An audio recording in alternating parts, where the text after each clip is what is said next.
Pues muy buenos días.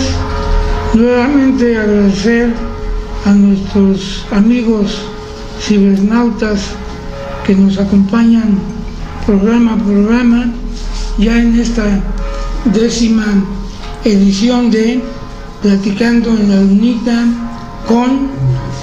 y ahora presentamos al maestro Donato Cordero Vázquez, quien se ha distinguido por hacer estudios, por escribir algunos libros, folletos sobre la historia de Cholula. Esta 10ª edición también está, es una propuesta de nuestro amigo el joven Alberto Rocha Hernández, quien es un joven entusiasta que apoya con sus cámaras y micrófono para realizar este programa. Este programa es solamente con el fin de dar a conocer a personalidades, personas que pues son originarios o habitan en la región de Cholula, de Choluyán, y en este caso el maestro Donato Cordero Vázquez pues nos ha hecho el honor de aceptar esta invitación, y nosotros con el simple ímpetu de dar a conocer, aparte de que lo conocemos, que está muy preocupado por la vida y la identidad de Cholula, pues también dentro de su proceso de vida, donde nace, cómo crece, cómo se desarrolla, cómo ha llegado hasta estos momentos, a esta parte de su carrera y de su vida en lo personal. Vamos a presentar aquí algunos folletos que con el transcurso del programa iremos dando los títulos y que él nos vaya mencionando el contenido de cada uno de ellos. Maestro, pues mucho gusto y muchas gracias por aceptar esta invitación. Gracias. Y bueno, pues como lo comentamos, es un diálogo, una plática más cercana al ser humano. Adelante. Bueno, muy buenos días. Pues lo dice usted bien, creo que lo mencionó perfectamente. La gente le llama a estos trabajos, les llama libritos, les llaman libritos. Me da mucha risa, ¿no? Porque en verdad yo no los considero libros, son folletos culturales. Yo he notado que a la gente no le gusta leer, en verdad no le gusta leer grandes tratados, se le hace difícil leer un libro, ¿no? Son pocas las personas que tienen pues ese hábito, el hábito de la lectura. Como que es más dada la gente a enterarse solamente, ¿no? Enterarse solamente de manera breve, rápida, de algunos temas, y por eso elegí este formato, ¿no? De hacer unos prontuarios, principalmente para el turismo. Tiene usted razón, yo me quiero basar en el 2000, que más o menos fue el arranque de mi fase como recopilador. Yo no me llamo escritor ni autor de libros, sino solamente un recopilador de información, porque yo estoy relacionado con el turismo, estuve relacionado con el turismo en ese entonces, soy guía de turistas acreditado, pero las condiciones para ejercer la profesión pues era difícil. Por lo tanto, al no haber tantas opciones para poder desarrollar mi labor, pues mejor me dediqué a aprovechar la información que yo acopié para prepararme para mi papel como guía de turistas. Entonces, pues quise compartirlo, ¿no? De alguna otra manera. Si no se pudo de manera personal, estando en los sitios arqueológicos, por ejemplo, en los sitios museográficos, pues entonces hice una publicación. Sí, de las primeras publicaciones está El origen de la Navidad, que está presente, está el de Ofrenda y Día de Muertos, que fueron mis inicios, son de los primeros trabajos que yo hice para incursionar en este medio. Tiene razón, el origen de esto es muy, muy curioso. Yo de profesión soy maestro, tuve la oportunidad de acudir a una feria, a una feria de Puebla, ahí en el recinto ferial, y había un stand muy curioso que me llamó la atención porque había trabajos hechos en madera, bastantes trabajos manuales, artesanías, podríamos decirle, o muchos de ellos son obras de arte, en verdad. Y me acerqué a ver ese stand por la curiosidad de ver los productos, y yo nunca pensé que ahí fuera a encontrar algo que cambió pues mi vida Qué bueno. en ese momento, ¿no? Y quiero decir así porque ese stand era ni más ni menos que del Cerezo, el Cerezo de Puebla, y el Centro de Readaptación Social de Puebla, o sea, la cárcel de San Miguel. Sí. Ahí me regalaron un folletito hecho en papel bond, doblado en forma de un folleto, en hojas de tamaño carta, doblado a la mitad en un folletito, en donde venían trabajos de los presos, trabajos que hablaban acerca de poesía, de algunos casos de ellos, de por qué habían delinquido, acerca de la narrativa de los juegos que ellos empleaban ahí dentro del penal, de sus torneos de fútbol. Esa temática conformaba el folletito, ¿sí?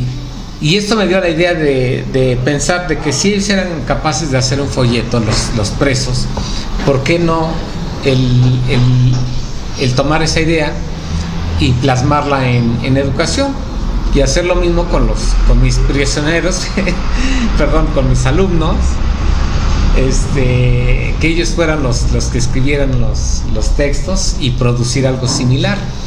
Y de ahí nació una pequeña publicación, que era una publicación anual. No había mucha producción, en verdad.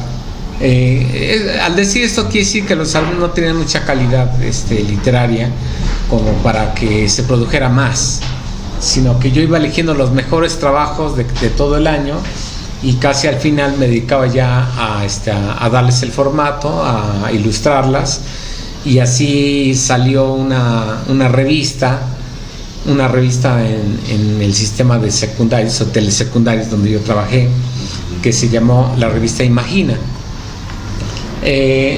Nunca pensé que esta revista pues fuera a tener bastante aceptación tanto en la comunidad como en los muchachos, porque los muchachos ya hacían su mejor esfuerzo por figurar dentro de la publicación, y ya había poesías, ya había cuentos, había narrativa, le empezamos a poner música, algunas músicas de moda de aquel entonces. ¿No vamos así? Sí. Sí, pero bueno.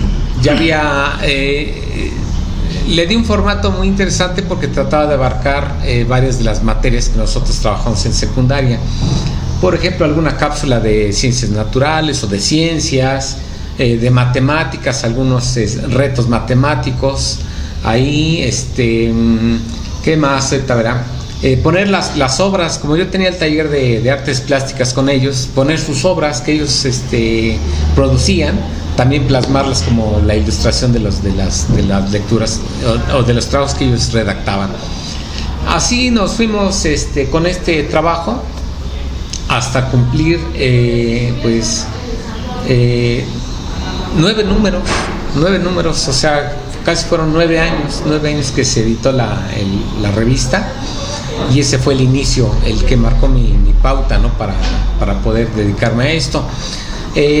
Yo alguna vez referí en alguno de mis grupos, que uno de mis sueños era escribir un libro, y una de mis alumnas se rió de mí, como diciendo, escribí un libro, estás mal de la cabeza, ¿no? Pues eso es algo que no cualquiera hace. Y sí tiene razón, es algo difícil, ¿no? Es un poco difícil de alcanzar los parámetros necesarios para poder hacer una publicación y tener el dinero para la publicación, etcétera, etcétera, ¿no? Entonces ese era mi sueño. En el año 1995 aproximadamente yo entré a estudiar una maestría en educación, una maestría que se llama en investigación educativa, y esto me dio la pauta para conocer muchas de las de las técnicas de investigación, tanto investigación bibliográfica, investigación de campo, investigación hemerográfica, etcétera, todo lo necesario como para dedicarme a investigar. Eso era lo que a mí me llenaba para poder realizar mi sueño dorado, que era escribir un libro. Y eso creo que muchos no lo contemplan, porque algunos que no me conocen solamente conocen que fui maestro, que estuve en una escuela telesecundaria, pero no toman en cuenta de que mi preparación pues me dio esta pauta, ¿no?, para poder ingresar a este rubro y hacerlo pues de esta manera, como ustedes ya saben, como los que ya han leído los trabajos saben perfectamente que es mi temática. Mi temática la hice coincidir con mi profesión también, que era ser guía de turistas. Pues les decía, mi capacidad de comunicación, con mis ganas de comunicar a los demás pues nuestra cultura, nuestras tradiciones, nuestras costumbres, me llevó a esto. Parte de la identidad. Exactamente. Dentro de la secundaria llevamos una materia que se llama identidad, y le comentaba la vez pasada que tuvimos la plática que yo quise abarcar los rubros en primer lugar, de literatura, para fomentar el hábito a la lectura de los muchachos. Incluso las 3 primeras publicaciones que yo hice fue un proyecto que metí al PACMIC en el gobierno, que fue el que financió la edición de 3 folletos, que fue la de Ferrocarriles en la Historia, que fue la de Cholula, la de Chololán, Tlachihualtepet, sí, esa es la que exactamente, y la otra fue la de Puebla en la Revolución, fue la que me pudo financiar el PACMIC, pero en aquel entonces el PACMIC pedía que estos proyectos fueran de tipo social. Así es que yo le di la directriz de producir esos folletos y entregarlos a mis compañeros de la zona de Cholula. Compartí este trabajo con ellos. Era la finalidad de compartir las lecturas, la cultura, las tradiciones, y estos trabajos se encuentran o se deben de encontrar en las telesecundarias de la zona de Cholula, de la región de telesecundarias de Cholula. De esta manera pues me di a conocer con los compañeros, y yo ya tenía algunos otros trabajos realizados, como por ejemplo también el de las ofrendas y días de muertos, que también se los compartí a ellos, de tal manera que al tener esa acción de tipo social, o esa función social de lo que es difundir la cultura, de difundir el turismo, de poder promover la lectura en los alumnos, pues me llevó a este camino tan bonito, ¿no?, tan interesante. Y pues de ahí para el Real pues le seguí. Me gustó el trabajo y le seguí, ¿no? Qué bueno. Sí, entonces el siguiente rubro pues era abarcar la cuestión de la historia. También me encanta mucho la historia, y como tenemos la materia, ¿verdad?, de historia de México, historia universal en la secundaria, pues también compartir algunos temas importantes. De ahí salieron temas como el del Puebla en la Revolución, por ejemplo. Después dio inicio a hacer la historia de la fundación, de los fundadores de Puebla. Sí, la fundación de Puebla también es un trabajo muy interesante. El chiste era compartir pues mucho de lo que es la identidad poblana, la identidad poblana. Me considero un poblano al 100% en la cultura, y fomentar la lectura y la historia, en este caso el segundo grupo, ¿no? Después mi siguiente objetivo pues era, pues como guía de turista, pues fomentar el turismo. Entonces estos trabajos están al alcance de los turistas para que se lleven un poquito de nuestra cultura, y como en mi cambio me vine a trabajar aquí más cerquita de Cholula, pues me relaciono un poco más con la cuestión de la cultura cholulteca. Y cuando casi terminamos el curso de guía de turistas, yo participé y debo de agradecer, creo que este espacio me da pie para agradecer a todos los que colaboraron en la formación, ¿verdad?, de mi persona, y uno de ellos fue pues el maestro Tlatoa, precisamente. Manuel Tlatoa Guizar. Él organizó, lo invitaron a organizar un curso llamado Cholultecayotl, y creo que ese fue el inicio para poder valorar y para que me naciera pues el amor por Cholula, ¿no? Y en verdad el gusto y la afición por investigar todo lo que corresponde a Cholula. Le debo de agradecer a él porque él fue el motivante, el principal motivante que me dio esa pauta, ¿no?, de poder ingresar a buscar todo lo que sea de Cholula y leerlo, investigarlo y compartirlo. Porque si bien hay muchos investigadores de gran renombre que han venido a Cholula, desgraciadamente los tratados que ellos hacen son a veces inalcanzables para el público común y corriente, ¿no?, a la persona común, al turista que nos visita. No tienen acceso a leer un libro muy técnico, ¿no?, que tiene la metodología de investigación, etcétera, etcétera, a veces hasta aburrido, por decir algo, ¿no? Entonces, pues yo me di a la tarea de leer esos libros aburridos, esos tratados tan gruesos, ¿no?, tan voluminosos, y empezar a bajar la información para compartirla, ¿no? Y compartirla en pequeños fascículos, porque pues comentaba que a la gente no le gusta leer mucho volúmenes sobre todo grandes, muy voluminosos, ¿no? Sí, grandes obras extensas, ¿no? Entonces bajarle la información a la altura, ¿verdad?, al nivel cultural, para que fuera accesible para todas las personas, ¿no?, desde jóvenes de secundaria hasta especialistas. Es una información que nos da pie para informar al turista acerca del lugar que visita, de los atractivos turísticos que hay, y valorar más lo que viene a ver aquí en la región Cholula. Les digo que dentro de las cosas que yo he notado como guía de turistas es que hay turistas que suben al Cerrito de los Remedios y dicen: ¿y dónde están las pirámides? Y desgraciadamente muchos se van sin saber y sin entender que la pirámide pues es el Cerrito de los Remedios, sí. Y ya en el folleto pues les explico, ¿no?, que el famoso Tlachihualtepetl pues es un cerro que está compuesto por 7 pirámides superpuestas, y solamente es admirable si es que el guía de turistas que te acompaña pues te lleva al museo de sitio, porque ahí hay una maqueta en donde se puede ver físicamente cómo está estructurada la gran pirámide, y llevarnos una idea diferente, ¿no? Desgraciadamente a veces si no recibimos esa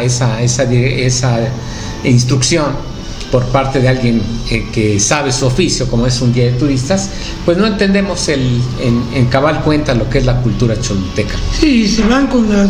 Ahora sí que vienen con dudas y se van con más dudas, porque si no lo ven, si no les explican, claro, no se dan cuenta. Y parecía un tema muy sencillo, pero la verdad sí, maestro, ahorita que usted está comentando esto, estoy razonando en ese sentido, ¿no? Que por muy insignificante que parezca una obra, un lugar, un escrito, pues tiene su importancia y su relevancia, ¿no? Sí. Sobre todo viniendo de alguien que se ha interesado en este tipo de escritura, ¿no? Y pues compilación de Cholula.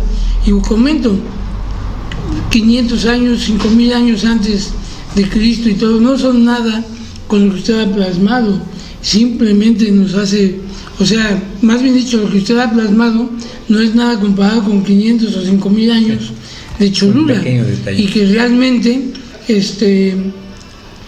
pues sí hace falta más literatura, más investigación, y pues muchos vienen, investigadores, escritores, vienen con algún recurso ya asignado que los auspicia una institución académica, puede ser un INA, alguna institución, y desgraciadamente los locales, los que están picando piedra, pues no perciben, al contrario, tienen que aportar de su bolsillo y de su poco ingreso o salario que tienen. Sí, sí, sí, definitivamente ese es el asunto, ¿no? Desde nuestra perspectiva, ¿no? Todos los que tienen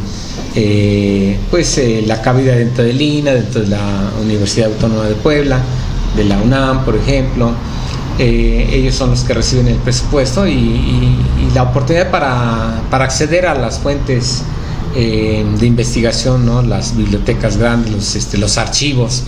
Desgraciadamente nosotros a nuestro nivel no tenemos esa oportunidad, o poco a poco nos los hemos estado abriendo, ¿no? Esta oportunidad, porque cada vez que ven ya la importancia de nuestro trabajo, pues nos están dando la oportunidad de acceder a estos centros de investigación. Entonces ya contamos con el apoyo de algunas personalidades que nos permiten ya acceder a este nivel, sí, para ir mejorando nuestro trabajo. Sí, entonces le digo, la siguiente fue la cuestión turística, tanto así que en el año 2000 aproximadamente se elaboró en 2007 se elaboró una guía turística que aborda toda la cuestión de Puebla. Esto fue en respuesta porque en aquel entonces un gobierno elaboró una serie de rutas que les dio nombres. Les llamó la ruta del saber, la ruta de la mujer, la ruta de la revolución, algo así. No recuerdo bien ya los nombres. También hay la ruta de los conventos franciscanos, la ruta de en aquel entonces eran rutas y yo me presenté a la exposición de la que dio la idea de establecer las rutas. Y yo la cuestioné y le dije, pero ¿cómo se atrevieron a hacer estas rutas sin consultar a un guía de turistas? Porque discúlpenme, quieran o no, el guía de turistas sabe perfectamente la ruta que se debe seguir para poder ir a los museos o a los sitios de importancia de Puebla. Porque se me hacía algo ilógico recorrer toda la avenida Reforma para poder ver por fuera, hasta eso por fuera y no por dentro, los lugares interesantes, como por ejemplo San Javier, ¿sí? El fuerte de San Javier, el antiguo fuerte de San Javier, el ver la capillita de Guadalupe, por ejemplo, más abajo ver la iglesia de San Marcos, e ir recorriendo toda la avenida Reforma, que en verdad pues si la recorremos no nos lleva media hora, nos lleva, no sé, unas 4 horas. Sí, se queda un buen tiempo. Sí, entonces un turista no es capaz de hacer un recorrido de 4 horas, ¿no? Entonces es necesario saber pues vincular los lugares para que se vuelvan interesantes.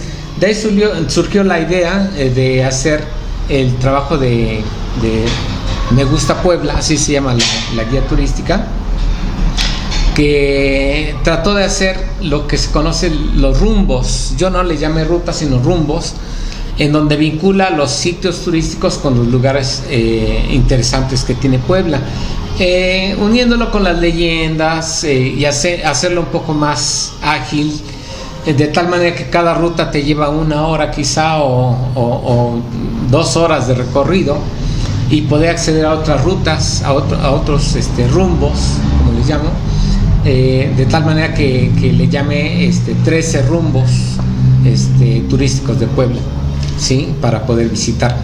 El 14º rumbo sería el rumbo de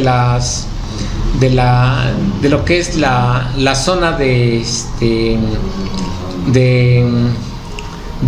Alto, en donde se visitan las capillas de Semana Santa, ¿sí? Y prácticamente se hace el Via Crucis, ¿no? Exactamente, entonces, las estaciones del Via Crucis. 14 estaciones. Exactamente, pero desgraciadamente pues no es muy recomendable. Desgraciadamente no se ha dignificado hasta la fecha, y ojalá que las autoridades pusieran parte en este asunto, porque es ya la subida a un sitio muy de gran interés turístico e histórico, que es el centro cívico del 5 de Mayo, en lo que es la zona de los fuertes. Pero ahí se queda porque por la zona de subir del Lastra hacia lo que es el Calvario, pues ya es una zona que actualmente todavía se considera peligrosa, ¿no? Entonces, como que no es muy apta para llevar el turismo allá y exponerlo a que le vayan a dar un susto, lo vayan a asaltar, lo vayan a, qué sé yo, a hacer un momento agrio, ¿no? Para venir a Puebla y llevarse una mala experiencia en ese aspecto. Entonces, pues ese es mi trabajo, en resumen. A eso se resume el trabajo que yo he hecho, a difundir el turismo. Sí, trabajé como guía de turistas, estuve como 10 años trabajando en el fuerte de Loreto, como guía oficial, por decir algo, ya acreditado por el INAH, me dio la oportunidad. El Diablito no es posible. No es recomendable, porque según una de las tradiciones es que empieza a hacer sus travesuras. Yo me acuerdo, y estuve ya ahí en la iglesia, y vemos cómo lo tienen sobrecubierto, ¿no? O sea, con el rosario, con la letanía. Y una de las leyendas que es la más conocida es que en esa curva a un lado existía, esa carretera era la carretera federal, sí, que era el carril de ida a México y el carril de vuelta México-Puebla y Puebla-México. Y en la mera esquina, donde hoy está a un lado, ahora ya es una explanada, estuvo el edificio de la Secretaría de Finanzas. Exacto. Ahí había una gasolinera. Entonces, normalmente los carros que venían de la Ciudad de México y daban vuelta en esa curva, pues algunos se descontrolaban y se volteaban, iban hasta allá, y el Diablito andaba suelto en esa zona. Y sí, efectivamente, parece que lo encontraron por ahí enterrado y andaba por ahí el Diablito. Es uno de los temas que tengo yo de conocimiento. Sí, cuando comenté el trabajo con algunos de los compañeros, me dijeron, yo conozco a un fotógrafo que le sacó fotografías a la escultura porque era restaurador y llevaban a la esculturita a que lo restaurara. Y me dijeron más o menos dónde vivía y me di a la tarea de buscarlo. Lo encontré al señor, amablemente me dejó pasar a su casa para ver la fotografía del Diablito. Sí, pues desgraciadamente eran fotos de aquel entonces, eran en blanco y negro. Y pues demerita en verdad de la fotografía en blanco y negro, porque la gente pues está acostumbrada ya a ver el color, ¿no? Entonces pues no me quedé ni a investigar el precio, porque por lo que me dijo que quería las perlas de la Virgen por la fotografía, entonces estuvo fuera de mi alcance para poder ilustrar pues con el personaje clásico, ¿no? de la historia del Diablito de Cholula. Decimos el innombrable. Exacto. El innombrable. Pero bueno, ya por ahí tuve la oportunidad de indicarle en uno de los últimos capítulos una historia, que cuál es el fin. Le digo que el fin no es hacerle promoción al diablo, ¿no? Sino comprender el fenómeno, ¿no? Tan grande de una esculturita de la tradición cholulteca, que ha dado motivo a la creación de leyendas, de dichos, de tradiciones, ¿sí? Que quise plasmar y compartir, y pues es para disfrutar, ¿no? Para hacer una reflexión.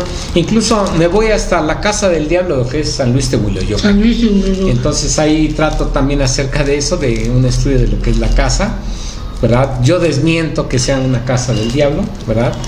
Pero los invito a ver y que den su opinión al respecto. Su testimonio. Sí, claro.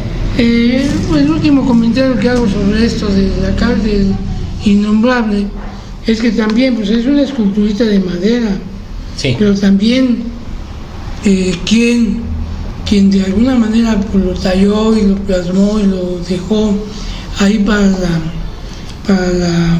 esta iglesia, o que está ahí, pues también yo debo de tener de pensar que como todo mundo tenemos una energía, posiblemente así como que de repente hay gente que tiene alguna relación con el más allá, o dependiendo de cómo lo conceptúe uno, pues yo creo que también ahí dependió mucho del tallador que lo haya manifestado, si lo soñó, se lo imaginó, lo llegó a ver o alguna cuestión.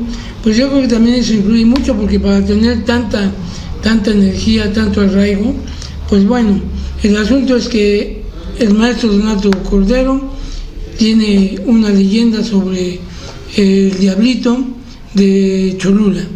Y otro de los temas que tenemos aquí, ya para cambiarle al Menistófeles, ya para cambiar, es la contraparte.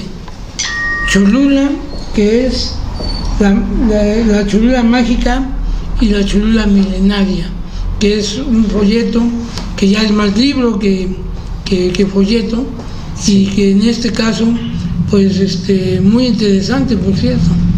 Bueno, pues ya en mi experiencia como recopilador, yo ya les comparto, ¿no?, a la gente que quiere seguir esta carrera también, que no es difícil escribir, sino que se lo propongan, ¿no? Quizá empezarán con una frase el día de ahora, al ratito se convertirá en un párrafo, se hacen 2 párrafos, pues media hoja, se hacen 4 párrafos, quizá ya sea una página completa, y si mañana escribo otra, ¿verdad?, y ya son 2 páginas, pues a lo mejor lo convierto en un folletito, ¿verdad?, para compartir, y así poco a poco se irá haciendo el acopio de la información.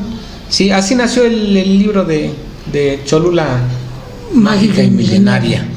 Sí, este es el compendio de lo que yo he hecho, ¿sí?, más la información que adquirí, ¿verdad?, leyendo más libros acerca de Cholula, pues le dimos el formato ya un poquito más académico, pero vuelvo a repetir, la gente no está acostumbrada a leer libros, desgraciadamente, ¿no? Y yo lo digo porque aquí está lo mejor de Cholula, y le digo que algo de lo que tiene este libro es las fiestas prehispánicas de Cholula.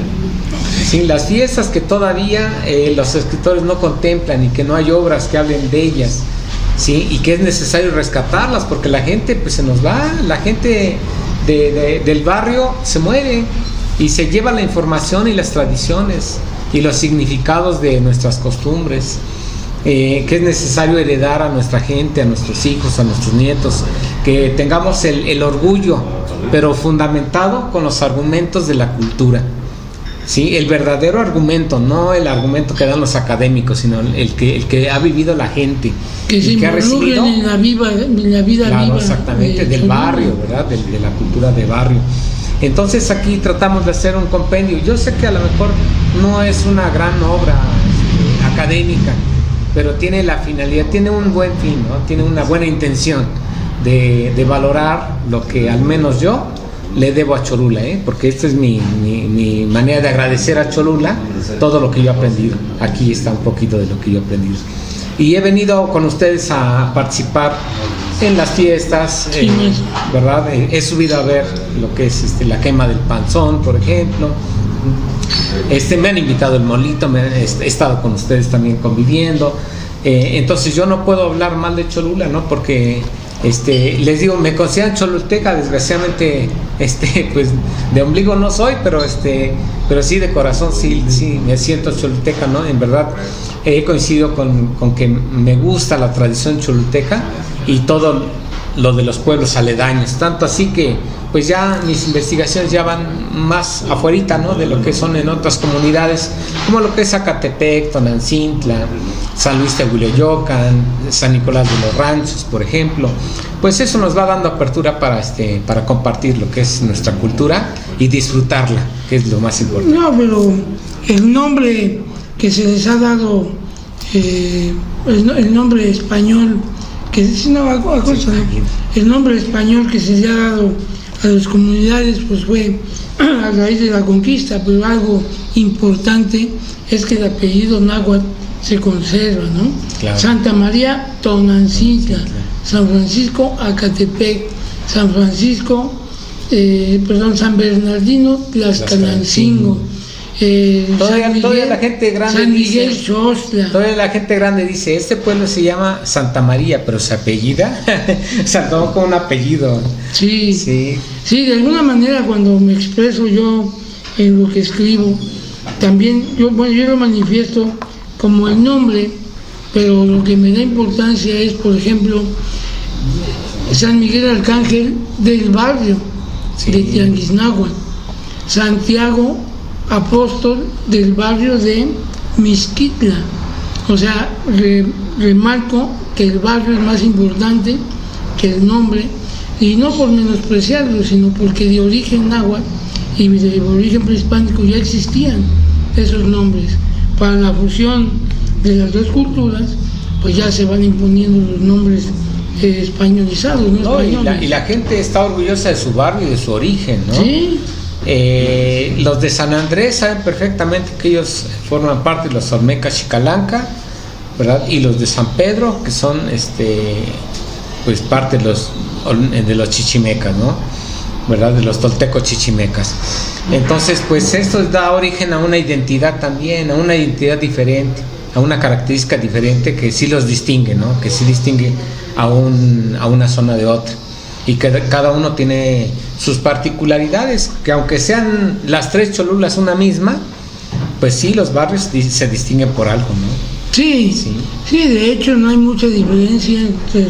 A lo mejor hay diferencia en el molito, cómo lo preparan, sí. Pero en cuanto a las festividades, por ejemplo, y lo menciono, perdón la interrupción, y lo menciono, hoy, 8 de diciembre, día que se homenajea a la Santísima Virgen de la Purísima Concepción, por ejemplo, en todos los lugares hay fiesta, pero una que se ha manifestado mucho es la de San Pedro de Acutlalpan, ahí en el cerrito que está la capilla de la Purísima Concepción. Exacto, sí. Y en algunos otros lugares, en Santa María de Tonancintla, y bueno, también habrá otra fiesta el 25 de diciembre, pero exacto. Con la Virgen, este día 8 de diciembre, se conmemora una fiesta más de la Santísima Virgen de la Purísima Concepción.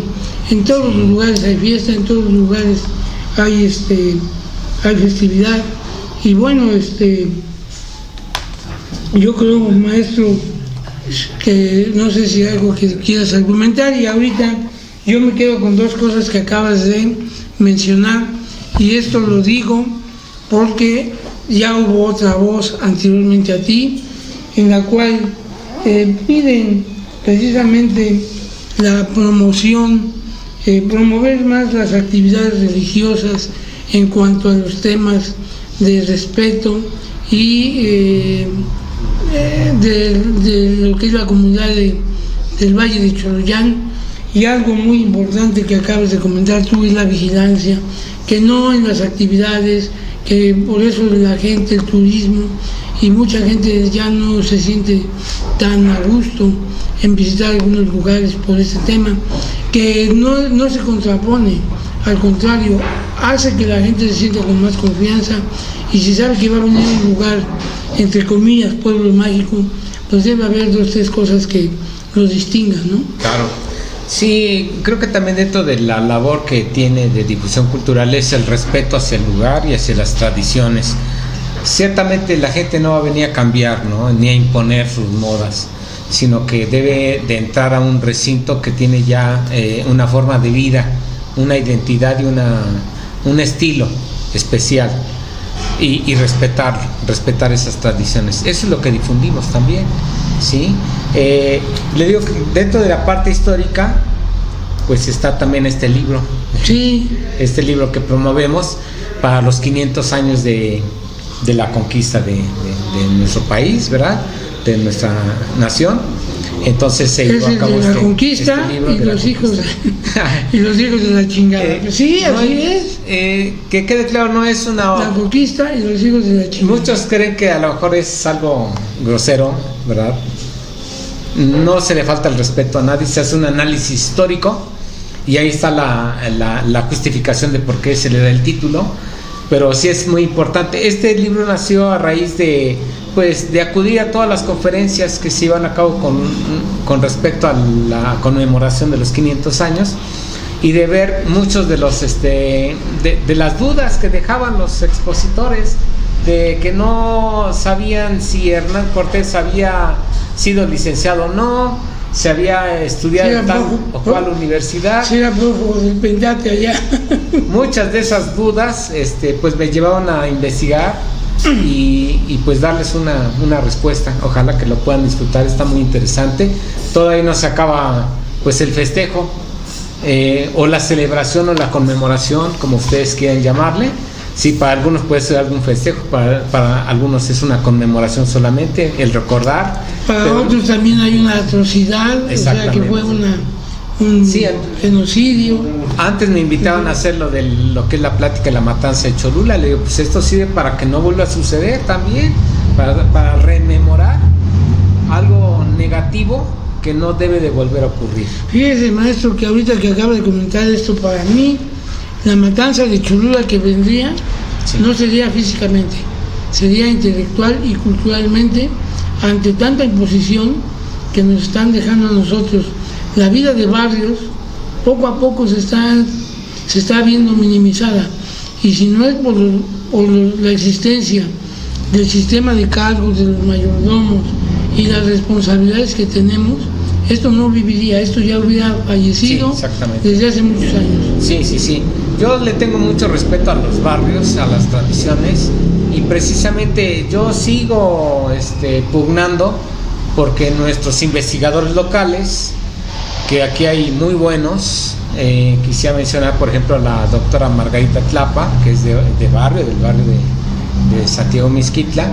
Está el señor Tenorio, ¿sí? Rogelio Tenorio, que es también de barrio también, que saben mucho de esto, pero que desgraciadamente pues no han tenido la oportunidad a lo mejor de dar a conocer lo que ellos saben, lo que ellos han vivido, lo que ellos han absorbido de sus antecesores, y pues que nos dejen como herencia, porque pues nosotros no somos eternos, ¿no? Tenemos un fin, y desgraciadamente con ese fin se va todo nuestro acervo. Sí. Si lo podemos dejar plasmado, qué bueno, ¿no? Pues creo que ya tendrá un poquito más de duración, y compartirlo a las futuras generaciones, pero si no, pues ahí se acaba la historia de los barrios, ¿sí? Usted, por ejemplo, ¿no? El maestro Tlatoa, hay gente muy importante aquí, y en cada uno de los barrios. Yo no puedo ir a un pueblo y compararme con uno de barrio, porque ellos saben mucho más. Ellos lo nacieron, lo vivieron, lo mamaron, ¿sí? Ahí ellos aspiraron la cultura por los poros, y no nos podemos comparar nosotros los que venimos a investigar de fuera, ¿verdad? Con una persona que nació aquí, que aquí echó raíces, ¿no? Que de aquí es su raíz, y de aquí floreció, y aquí hizo. Sí, pero desgraciadamente se ven otros intereses muy diferentes a lo que en el caso de usted, que viene y investiga y se involucra, se interesa, se apasiona por la vida de Cholula, pero hay personas que no, porque tienen otra visión en su carrera profesional, en su desarrollo profesional, y eso hace que pues se vea como minimizado este tema de la investigación. Yo creo que Cholula, lo que comenté hace rato, da mucho para mucho más. Después de 500 años de la conquista, y todavía yo calculo 3000 años antes, da para mucho más. Y si cada quien de Cholula aportáramos un granito de arena para esto, yo creo que seríamos una de las entidades con mayor acervo cultural, con mayor identidad, como la tenemos ahora, y que los pocos que luchamos por conservar esto, ahí está, se acaba de crear el Consejo de la Crónica. Hablando de eso, quisiera destacar esto, ¿no? O proponer esto, que ojalá se tomara en cuenta un miembro por barrio para integrar el Consejo de la Crónica.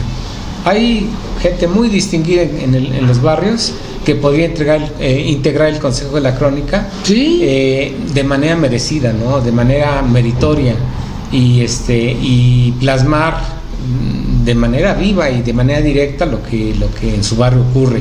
Tradiciones, costumbres, leyendas, origen, todo. Y hasta la época moderna, porque pues desgraciadamente, y a veces me han cuestionado, porque yo he dicho que el barrio de San Miguel corre un gran riesgo. La mancha urbana, la mancha comercial, la zona ya se vio y la está absorbiendo la vida moderna, y la vida de barrio pues está solamente manteniendo de ciertas familias que ya nada más figuran dentro de esto, y que eso también me llevó a mí a involucrarme en volver este riesgo, involucrarme en la cuestión de la vida de barrio, y pues hasta que ya llegamos hasta la mayordomía circular, pero que sí, lo que es el barrio de Tianguisnáhuac se ve en ese riesgo. Otro barrio que pues se ve amenazado, pero todavía mantiene su vida de barrio, es San Juan Texpolco.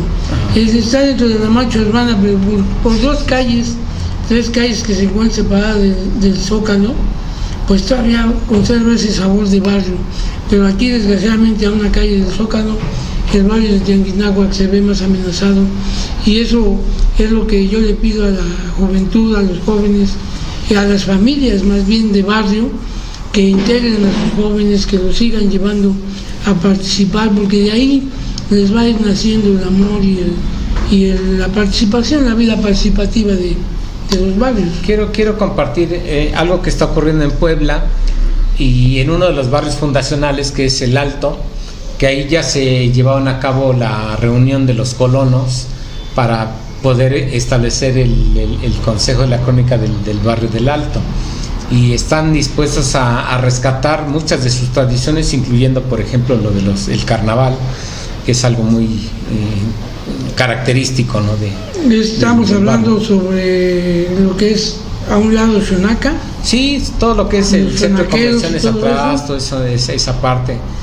Acabo una dinámica muy importante a nivel cultural, y sería bueno hacerlo aquí en Cholula. Por ejemplo, aquí yo veo con agrado que todavía el 29 de septiembre hay palo encebado en San Miguel se hace. Sí, que la gente acude al templo, ¿no? Al festejo del patrono.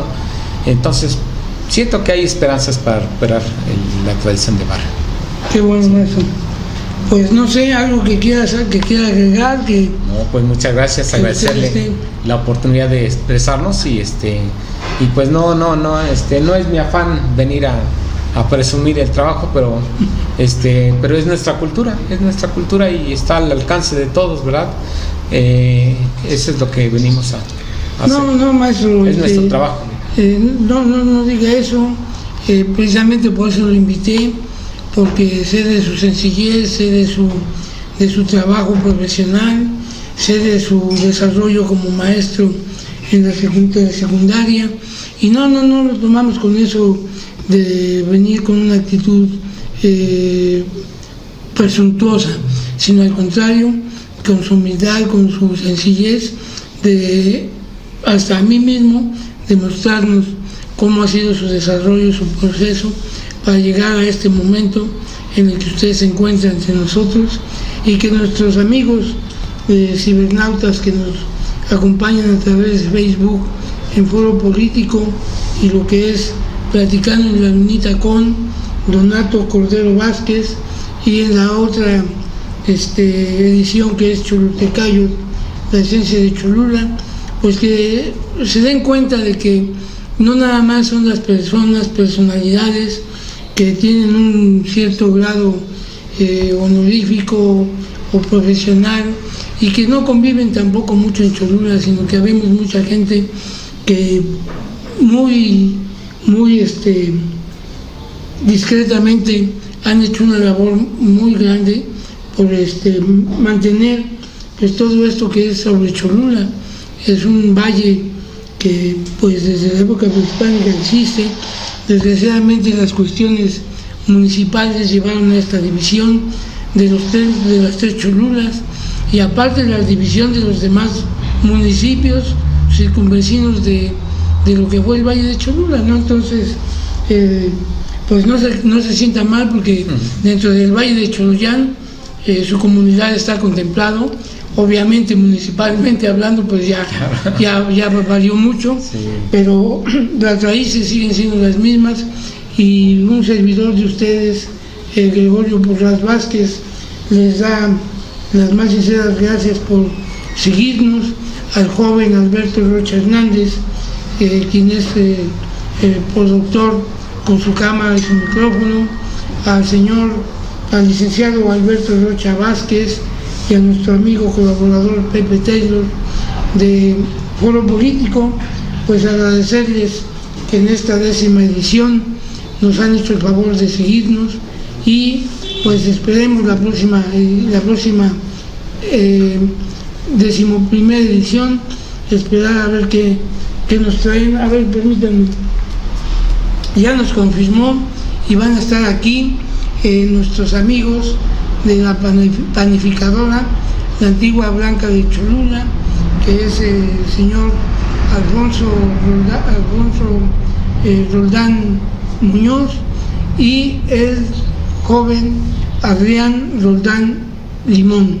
Ellos son propietarios de panificadora la Antigua Blanca de Cholula y van a estar presentes en nuestra próxima 11ª edición. Por lo tanto, pues muchas gracias y síganos sintonizando. Gracias.